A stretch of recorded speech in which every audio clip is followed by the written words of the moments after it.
یہ جلوہ حق سبحان اللہ، مل کے کہیں گے سبحان اللہ۔ جو بڑی عمر کے لوگ ہیں نا، جنہوں نے حافظ الحدیث مولانا عبداللہ درخواستی رحمہ اللہ کی زیارت کی اور ان کے بیانات سنے، تو یہ جملہ ان کو خوب یاد ہوگا کہ وہ اپنے بیان میں فرماتے تھے سب کہو سبحان اللہ۔ میں اکثر پروگراموں میں لوگوں سے سوال کرتا ہوں، بڑے عمر والوں سے، آپ نے مولانا عبداللہ درخواستی کے بیان سنے، انہوں نے بیانات میں سبحان اللہ کہلایا، آپ سے کیا فرماتے تھے کہ کہو سبحان اللہ۔ تو کبھی آپ نے ان سے یہ سوال کیا تھا کہ حضرت آپ تو سبحان اللہ پڑھتے ہیں، ہم سے کیوں کہلواتے ہیں؟ وہ اللہ کے ایسے ولی تھے، ان کو اپنے مجمع اجتماع میں بیان میں آنے والے لوگوں سے اتنی محبت اور پیار تھا، وہ چاہتے یہ تھے کہ جیسی جنت اللہ عبداللہ درخواستی کو دے، ویسی جنت اللہ مجمع میں آنے والوں کو بھی عطا فرمائے۔ کیونکہ میں بھی مومن ہوں، آپ بھی الحمدللہ بولیں گے یار، جس نے بھی کلمہ پڑھا ہے مومن ہے نا، مسلمان ہے، مومن ہے، اور ہر کلمہ پڑھنا والا جو ہے نا جنتی ہے، بولو گے یار، جنتی ہے نا۔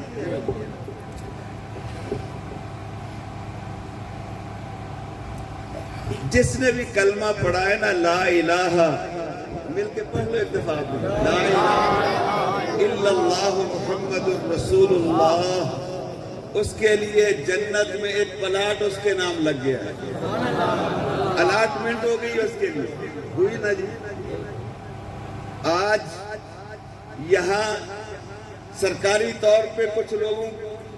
کو سرکاری زمینیں ملتی ہیں، پلاٹ الاٹ ہوتے ہیں، جنت میں ہر کلمہ پڑھنے والے کے لیے الاٹمنٹ ہو چکی ہے۔ اب جتنا بڑا پلاٹ ہو،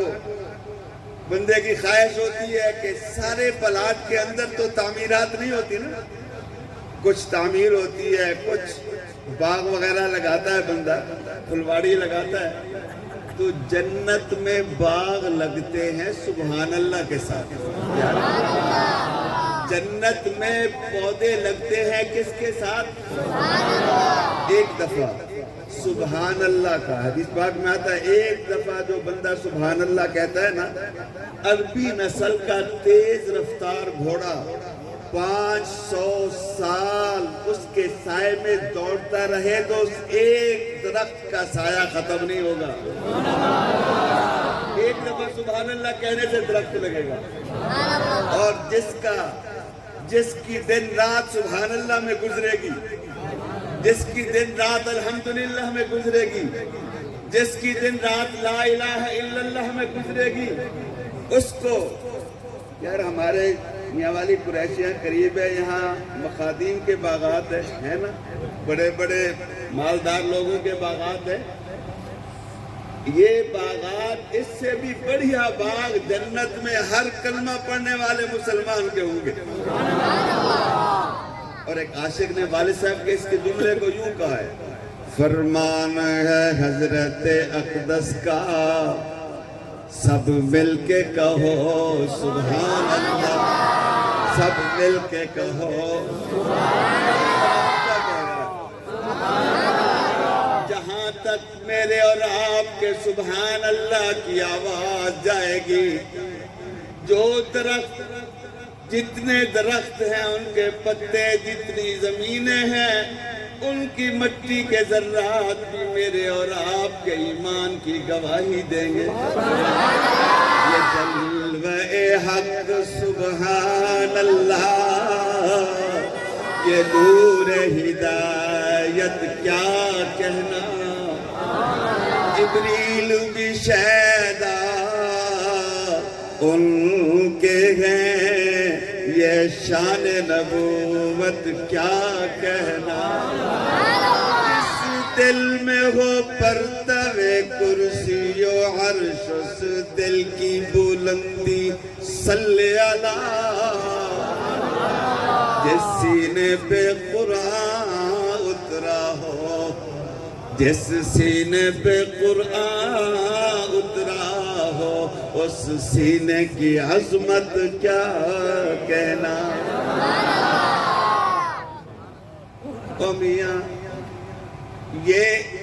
عظمت اور شان قرآن کی وجہ سے، او میاں آج میں اور آپ یہاں دنیا میں آئے ہیں، اس کا باعث بھی آقا امام الانبیاء جناب محمد رسول اللہ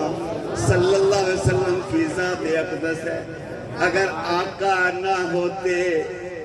اگر آقا تشریف نہ لاتے تو ہم میں سے بھی کوئی نہ ہوتا۔ بولو نا، آقا کی آمد، یہ قرآن بھی آقا کا صدقہ ہے۔ او میاں یہ معصوم بچے دیکھو، چھوٹی چھوٹی عمر والے، کیسے ان کے چہرے چمک رہے ہیں، یہ بھی قرآن کا صدقہ ہے۔ او میاں آج بچہ حافظ قرآن بنتا ہے، ہم کسی اللہ والے کو بلا کر، کسی عالم کو بلا کر اس بچے کی دستار بندی کراتے۔ آج محفل ہوتی ہے، ختم قرآن کی حفظ کرنے والے بچے کی دستار بندی کرائی جاتی ہے، اجتماع منعقد ہوتا ہے۔ یہ اجتماع جس طرح یہاں ہو رہا ہے، اسی طرح قیامت کے دن بھی اجتماع ہوگا۔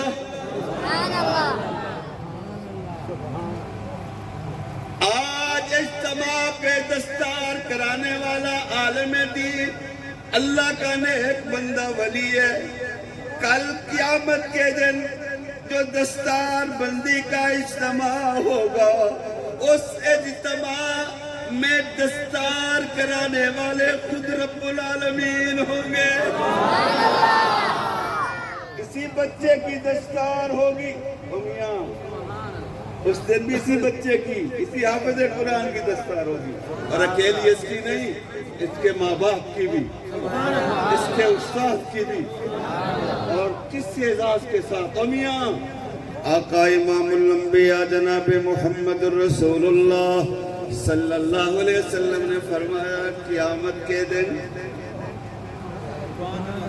حافظ قرآن کے والدین کو اللہ پاک بلائیں گے، فرمائیں گے لے آؤ ان کے ماں باپ کو، آج میں اسے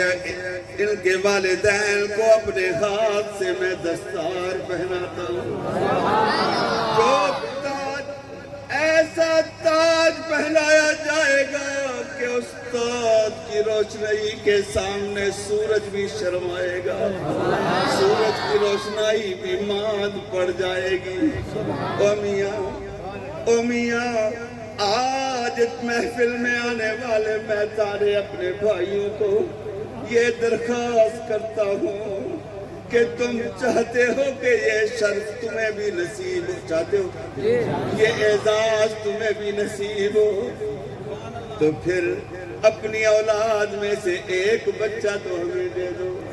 ایک بچہ ہر گھر سے حافظ قرآن ہو، ایک بچہ حافظ قرآن ہو، وہ پورے خاندان کو جنت میں لے جائے گا۔ پروردگار عالم آقا امام الانبیاء تشریف فرما ہوں گے پل صراط پہ حضور تشریف فرما ہوں گے، حافظ قرآن آئے گا، جا بھائی حافظ تو آقا میں اکیلا جاؤں، میرے والدین، میرا خاندان، میرے استاد، میری پڑھائی کا باعث بننے والے معاون جو رات گرمی سردی میں رمضان کی راتوں میں میرے پیچھے کھڑے ہو کر قرآن سنا کرتے تھے، حکم ہوگا حافظ قرآن تو سفارش کرتا جا، ہم تیری سفارش قبول کرتے جا۔ جس کے بارے میں آج تو سفارش کرے گا تیری سفارش رد نہیں ہوگی۔ تو میاں جس نبی کا کلمہ پڑھا ہے، آقا امام الانبیاء جناب محمد رسول اللہ صلی اللہ علیہ وسلم، حضور کی محبت ہی ہمارا معیار ہے۔ میں ایک دعویٰ کرتا ہوں آج اس مجمع میں کہتا ہوں مجھے حضور سے محبت ہے صلی اللہ، اونچی آواز سے کہو صلی اللہ۔ مجمع میں آپ سے پوچھتا ہوں آپ کو بھی حضور سے محبت ہے؟